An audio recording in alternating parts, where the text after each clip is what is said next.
Hello guys, good morning. Welcome to my channel. It's me Manita Bansari. तपाईहरुको बहिनी, तपाईहरुको साथी एउटै मात्र मनिता बन्सारी फेरि पनि नयाँ भिडियोको साथमा तपाईहरुको माझमा आएको छु।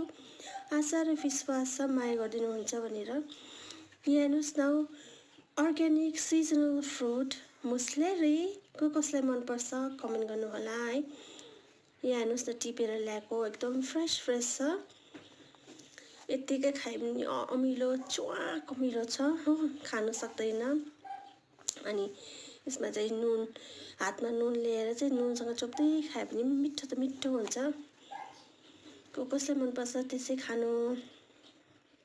र अब चाहिँ यसको चाहिँ दुई तरिकाको अचार बनाउन गइरहेछ। एक तरिका त यही हो, डलडलै मसला हालेर चाहिँ यसलाई पनि पकाएर बनाएको।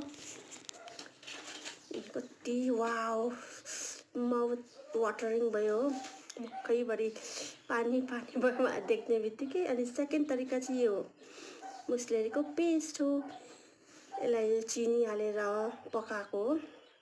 अनि गुलियो गुलियो अमिलो अमिलो दुईटै मिक्स भएको हुन्छ। यसमा खाना चाहिँ एकदम धेरै रुचाउँछ, अलिकति हाले पनि मिठो हुन्छ है।